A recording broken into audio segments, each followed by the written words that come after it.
భావించిన మా తండ్రి, మీ నామాన్ని బట్టి మీకు స్తోత్రం.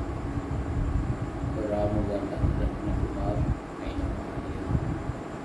లేనిని లేయాల్సి నిర్మలమ్మ కుటుంబ సభ్యులకు తీర్చి అయినా ఈ రాత్రి జరుగుతున్న చిన్న కోరికలు పాట ద్వారా వాక్యం ద్వారా అన్ని యేసు ప్రభువు నామములో ప్రార్థిస్తున్నాను. ఆమేన్. Stop it. అధ్యాయం 2వ వచనం. నా సహోదరుడైన హనానీకిని కోటకు అధిపతి అయిన హనన్యాకును యెరూషలేము పైన అధికారము ఇచ్చితిని. హనన్య నమ్మకమైన మనుషుడు, అందరికంటే ఎక్కువగా దేవుని ఎదుట భయభక్తులు గలవాడు.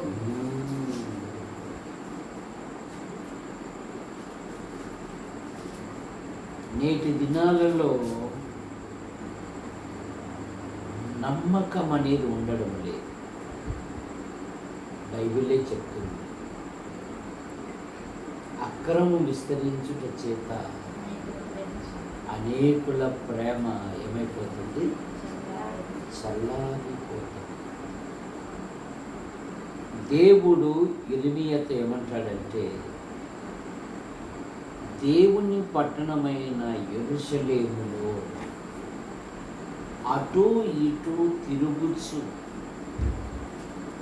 నమ్మకముగా ఉండడానికి ప్రయత్నించుచున్న ఒక్కడు కనబడితే నేను ఆ పట్టణాన్ని రక్షిస్తాను. చాలామంది నమ్మినాం అంటున్నారే కానీ వారి జీవిత విధానములో దేవునికి దూరంగా జీవిస్తూ, కానీ ఇక్కడ నెహమ్యా తన సహోదరుడైన అనన్యాను గురించి ఒక గొప్ప సాక్ష్యం ఇస్తాడు. అతడు అందరికంటే యెహోవా యందు ఎక్కువగా భయభక్తులు గలవాడు. అంత గొప్ప సాక్ష్యం. అతడు అందరికంటే యెహోవా యందు భయభక్తులు గలవాడు. అందరికంటే ఎక్కువగా దేవుని ఎదుట భయభక్తులు గలవాడు. నమ్మకమైన వాడు. అనన్య నమ్మకమైన మనుషుడు. అనన్య అనే పేరునకు యెహోవా కృపగలవాడు అని అర్థం.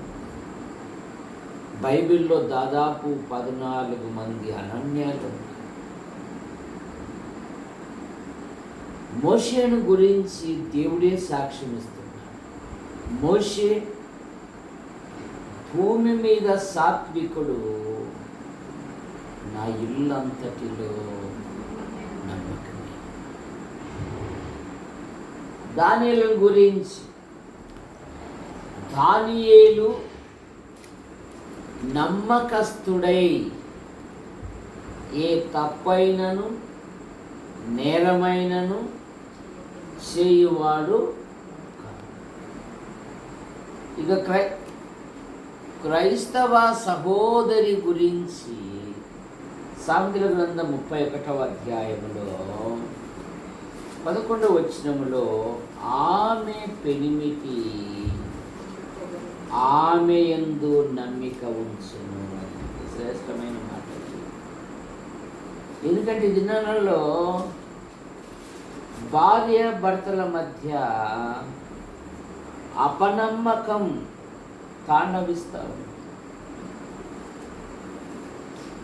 ఒకరికి నమ్మకం లేకుండా జీవిస్తూ ఉన్నారు. ఆ మధ్య ఒక ఇంటికి వెళ్ళా, మా స్నేహితుని ఇంటి. వాడేమో ఈ పక్క తల పెట్టాడు, ఆమెమో ఆ పక్క తల పెట్టుకున్నాడు. అడుగుతున్నాడు, అమ్మాయి నీ పాస్పోర్ట్, నీ ఫోన్ యొక్క పాస్పోర్ట్ చెప్పు. ఆమె అంటున్నది, నా పాస్పోర్ట్తో నీకేం పని అంట. నా ఫోన్ యొక్క నీకేం పని అంటుంది. పెళ్ళప్పుడేమో పరిశుద్ధ సమాజములో పరిశుద్ధులందరి ఎదుట శ్రమలోను, బాధలోను, కలిమిలోను, సంపదలోను పంచుకుంటావా, తెంచుకుంటావా అంటే పంచుకుంటానని. కనీసం తన ఫోన్ యొక్క పాస్వర్డ్ చెప్పడానికి కూడా ఇష్టపడడం. అందుకని అనేక కుటుంబాలు చిన్న భిన్నమైపోతాం. కానీ ఇక్కడ ఏమని రాయబడిందంటే ఆమె పెనిమిటి ఆమె యందు నమ్మిక చూపించు. దేవుడు కోరుకునేది దేవుని యొద్ద నివసించుటకు మానవునికి దేవునికి ఉన్న అర్హత ఏది అంటే నమ్మకం. 101వ కీర్తనలో దేవుడే అంటున్నాడు. 101వ కీర్తన 6వ వచనం. 101వ కీర్తన 6వ వచనం, నా యొద్ద నివసించునట్లు నా యొద్ద నివసించునట్లు దేశములో నమ్మకస్తులైన వారి కొరకు నేను కనిపెట్టుచున్నాను. విశ్వాసికి దేవునికి సరే దేవుని యొద్ద నివసించాలంటే నీకు నాకు ఒక అర్హత ఉండాలి. ఏమి అర్హత అంటే నమ్మకము అనే అర్హత ఉండాలి. ఏముండాలి? నమ్మకం. నమ్మకము నిన్ను ఉన్నతమైన స్థానంలో తీసుకొని వస్తుంది. నా యొద్ద నివసించున్నట్లు దేశములో నమ్మకస్తులైన వారి కొరకు నేను కనిపెట్టుచున్నాను. దేవుని యొద్ద నివసించాలంటే ఏముండాలంటే అర్హత, నమ్మకం అనే అర్హత ఉంది. 125వ కీర్తన 1వ వచనంలో యెహోవాయందు నమ్మిక ఉంచువారు కదలక నిత్యము నిలుచు సియోను కొండవలే ఉంటారు. వారికి ఆధ్యాత్మిక జీవితములో ఎన్ని శ్రమలు వచ్చినా, ఎన్ని బాధలు వచ్చినా, ఎన్ని ఇరుకులు వచ్చినా, ఎన్ని ఇబ్బందులు వచ్చినా వారు కదలక, యెషయా గ్రంథములు ఏముందంటే కదిలేవారు ఉన్నారు. ఎవరు అంటే భక్తిహీనులు కదులుచున్న సముద్రము అంటే. కానీ దేవుని యందు నమ్మిక ఉంచిన వారు కదలక నిత్యము నిలుచు సియోను కొండవలే ఉండేది. శ్వాస జీవితములు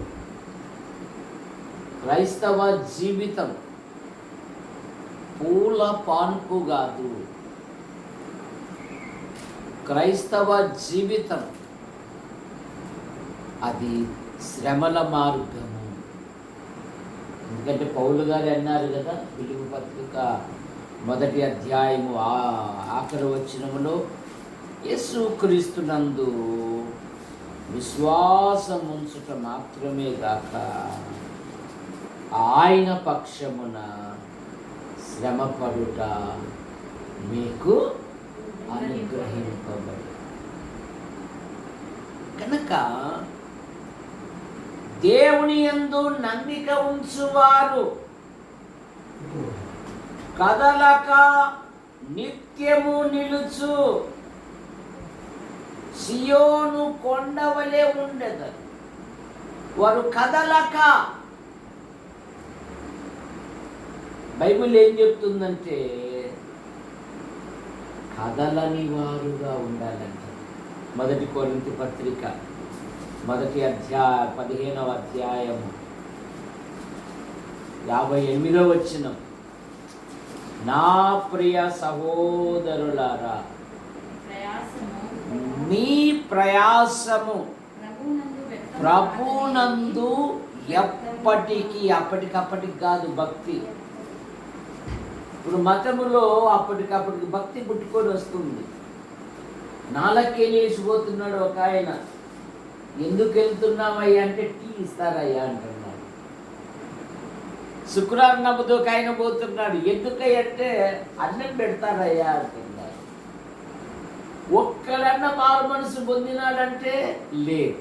చూసారా, నినేవే ప్రజలు యోనా ప్రకటన విని తమ దుర్మార్గత మానుకున్నారు. 1,20,000 కలిగిన పట్టణము రక్షించబడింది. ఈ 40 దినాల ఉపవాసముల ద్వారా ఏమి సాధిస్తున్నారు? బైబిల్ ఏం చెప్తుంది? ఒక్క మనుష్యుడు మారు మనసు పొందుట పరలోకంలో సంతోషము అంట. ఎవరైనా మారు మనసు పొందుతున్నారా? ఎవరైనా బాప్తీసం తీసుకుంటున్నారా? లౌదోకియ సంఘం ఏం చేసిందంటే ప్రభుని పక్కన పెట్టి తలుపులు వేసేసి వాళ్ళు ఆరాధిస్తున్నారు, కానీ వారు ప్రభును పక్కన పడేసినారు. పండగల కోసమో పబ్బాల కోసమో కాదు, యేసుక్రీస్తు ఈ లోకానికి వచ్చింది నిన్ను నన్ను రక్షించుటకు వచ్చాడు. కనుక నా ప్రియ సహోదరులారా, మీ ప్రయాసము ప్రభునందు ఎప్పటికీ వ్యర్థము కాదని ఎరిగి స్థిరులను కదలని వారును ప్రభు కార్యాభివృద్ధి యందు ఎప్పటికీ ప్రభు పని కొరకు, ప్రభు సేవలో, అది పాటైనా ప్రసంగమైన ప్రభు కొరకు నువ్వు చేసే కార్యక్రమము ఎప్పటికీ వ్యర్థము కాదు. అది జీవగ్రంథంలో రాయబడింది. ఇది మనుషుల పని కాదు, దేవుని పని. అపోస్తుల కార్యాలు 14వ అధ్యాయము 22వ వచనములో అతడు వచ్చి శిష్యుల మనసులను దృఢపరచి విశ్వాసమందు నిలకడగా ఉండవలనని అనేక శ్రమలు అనుభవించిన తరువాత మనం దేవుని రాజ్యములో కనుక విశ్వాస జీవితములో ప్రతి సమస్యలో కదలకూడదు, ప్రార్థించాలి. అప్పుడే అద్భుతమైన విజయం. రెండవ మాట, దేవుని యందు నమ్మిక ఉంచువారు వర్ధిల్లెదరు. సామెతల గ్రంథం 28వ అధ్యాయము 25వ వచనం, 28, 25. పేరాశ గలవాడు కలహము రేపును, యెహోవాయందు నమ్మిక ఉంచువాడు ఆయన వర్ధిల్ల చేస్తాడు. నువ్వు ఏ స్థితిలో ఉన్నా, ఏ పరిస్థితుల్లో ఉన్నా ఆయనకు నమ్మకంగా ఉంటే చాలు. అందరూ చూస్తుండగానే నేను ఉన్నతమైన స్థానంలో ఉంచుతాను. అయితే నమ్మకంగా ఉంది. యోబు గ్రంథం 5:11 అట్లే కదా, అట్లా ఆయన దీనులను ఉన్నత స్థలములలో ఉంచును, దుఃఖపడు వారిని చూసారు ఆయన క్షేమమునకు లేవనెత్తు దేవుడు. 8వ అధ్యాయం 5వ వచనములో యోబు గ్రంథంలోని నీవు పవిత్రుడవై యథార్థవంతుడవైన ఎడల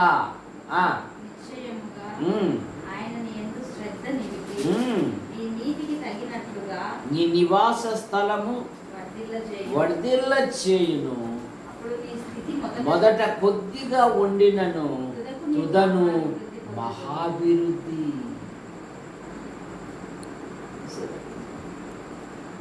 నేను రక్షింపబడిన దినాలలో మా ఊర్లో వాడు బతకలేక బైబిల్ పట్టారు రా అనేవి.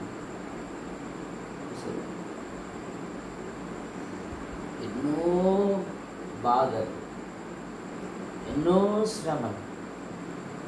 కానీ సొంత ఊరిలోనే ఆయన ఒక చిన్న సంఘం ఇచ్చి పోషిస్తారు. సొంత ఊరిలో సేవకునికి అదే మా చిన్నలో చర్చి ఉందే, నేను ఎక్కడికి పోతాను, మా పిల్లల నుండి ఎప్పుడే కానీ రా అని నా నోటితో అనలేదు. అది వాళ్ళ కొండల్లా మా వంశంలో ఒకడు దేవుని కొరకు నిలబడి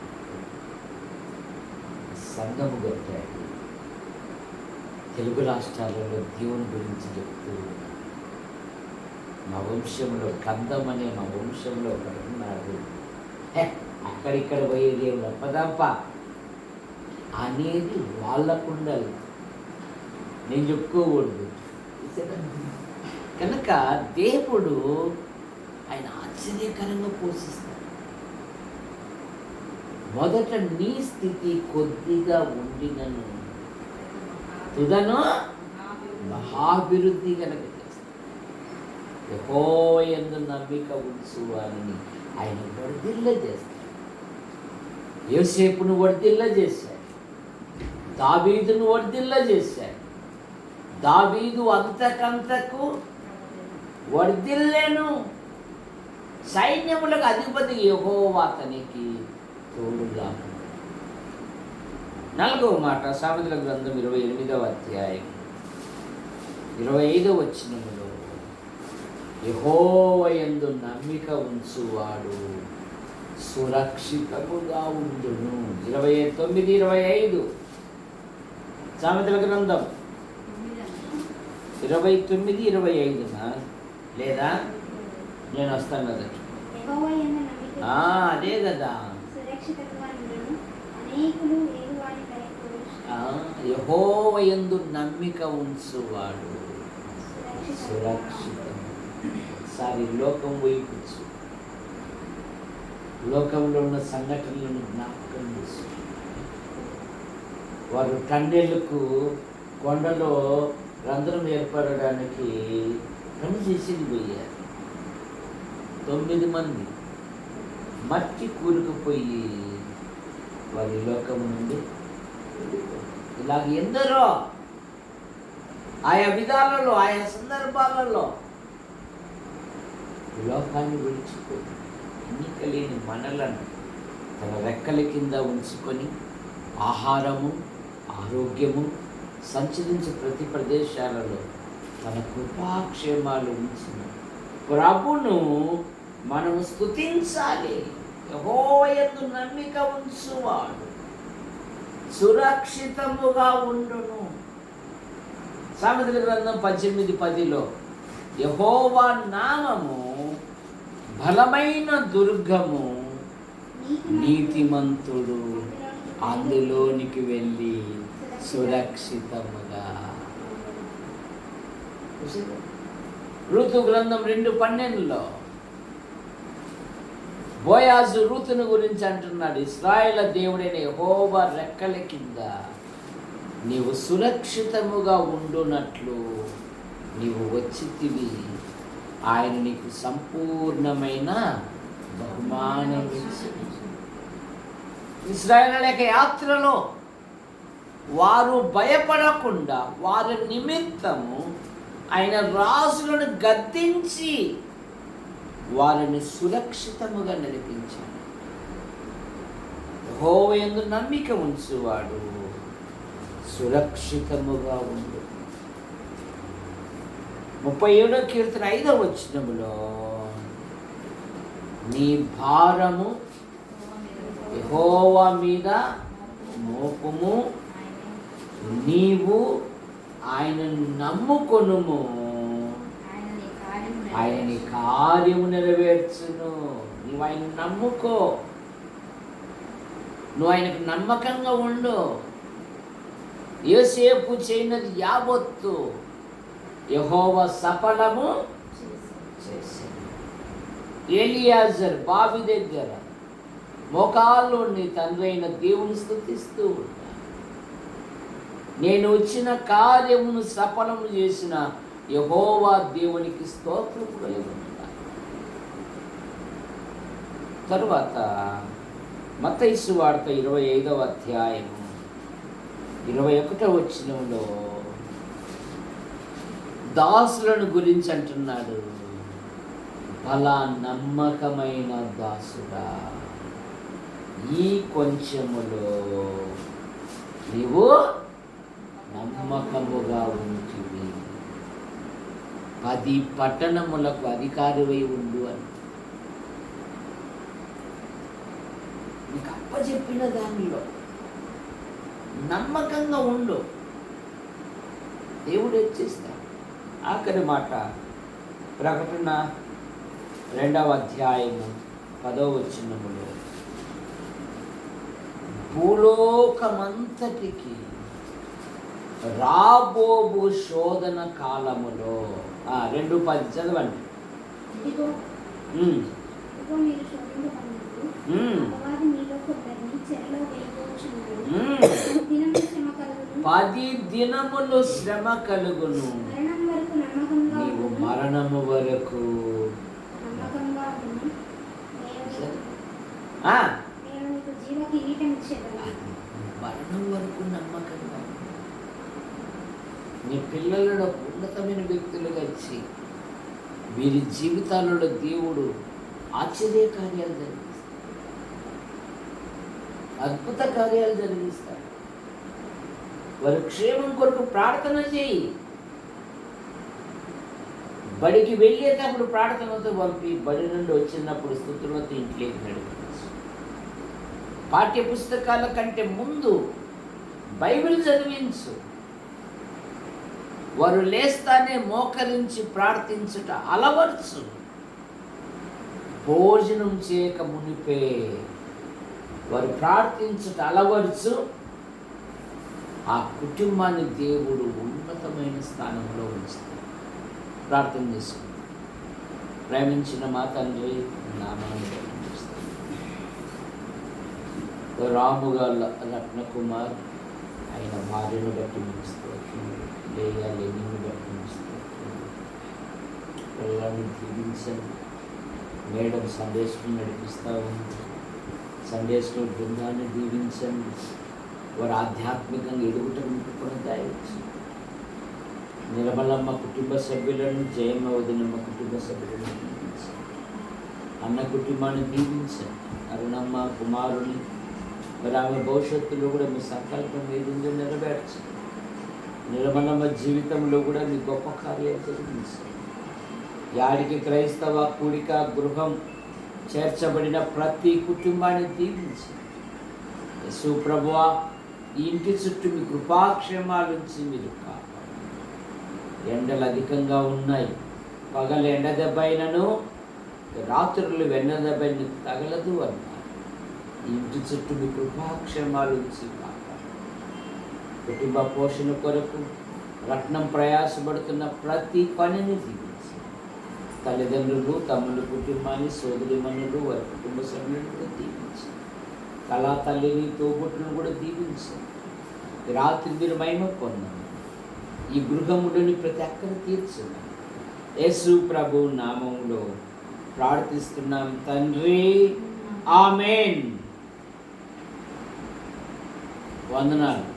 అన్న ఖర్చు అయినా